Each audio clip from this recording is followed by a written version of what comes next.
Hello guys, ನಾನು ನಿಮ್ಮ ಪ್ರೀತಿಯ ಪಾರ್ಥ ಸರ್ ಮಾತಾಡ್ತಿರೋದು. ಮೊದಲನೇ ದಿನ ಎಲ್ಲರಿಗೂ ಬಟನ್ ಹೂವಿನ ಗುಲಾಬಿಯ ಬಗ್ಗೆ ಮಾಹಿತಿ ಕೊಟ್ಟಿದ್ವಿ. ಇವತ್ತಿನ ಪ್ರೊಸೆಸ್ ಏನಪ್ಪಾ ಅಂತಂದ್ರ ಗೋ ಕೃಪಾಮೃತವನ್ನು ಯಾವ ರೀತಿ ಹಾಕಬೇಕು ಅನ್ನೋದ್ರ ಬಗ್ಗೆ ಇದ್ರ ಮಾಹಿತಿ. ಈ ರೀತಿ ಯೋಜನಾ ಪ್ರೊಸೆಸ್ ಆಯ್ತು. ಇದ್ರ ಬಗ್ಗೆನೂ ಸೆಪರೇಟ್ ಒಂದು ವಿಡಿಯೋ ಮಾಡೋಣಂತ. ನಾಳೆ ಅಥವಾ ನಾಡ್ದು ಮಾಡಿ ಅಪ್ಲೋಡ್ ಮಾಡ್ತೀವಿ.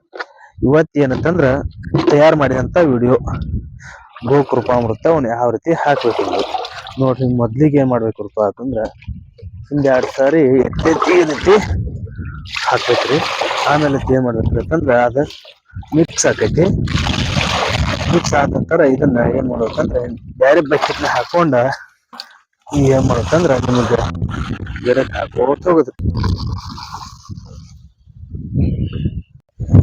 ನೋಡ್ರಿ ಯಾವ ರೀತಿ ಹಾಕ್ತಾನ ಅನ್ನೋದು.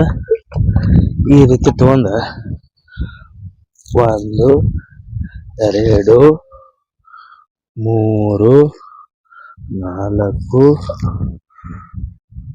5 ಈ ರೀತಿ ಒಂದೊಂದು ಗಿಡಕ್ಕೆ ಏನ್ ಮಾಡೋದಂದ್ರ ಹಾಕೋತ ಹೋಗುದು. ಇದು ಏನಂತಂದ್ರ ಗೋ ಕೃಪಾಮೃತ ನಮ್ಗೇನು ಯೂರಿಯಾ ಕೆಲಸ ಮಾಡ್ತದೆ ಅದಕ್ಕಿಂತ ಡಬಲ್ ಕೆಲಸ ಏನ್ ಮಾಡ್ತೈತಿ ಅಂದ್ರೆ ಇದು ಆರ್ಗ್ಯಾನಿಕ್ ಆಗಿರುವಂತದ್ದು.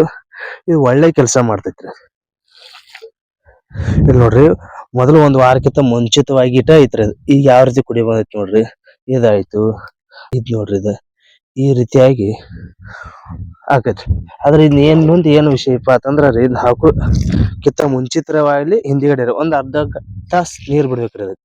ಅಂದ್ರೆ ನಮ್ಮ ಅನುಕೂಲ ತಕ್ಕಂಗ ನೀರ್ ಬಿಟ್ಟಿವಂದ್ರ ರೀ ಅದನ್ನ ಗಿಡ ಏನ್ ಮಾಡ್ತೈತಿ ಅದು ವ್ಯವಸ್ಥಿತವಾಗಿ ತಗೋತೈತ್ರಿ. ಇಷ್ಟ ರೀ.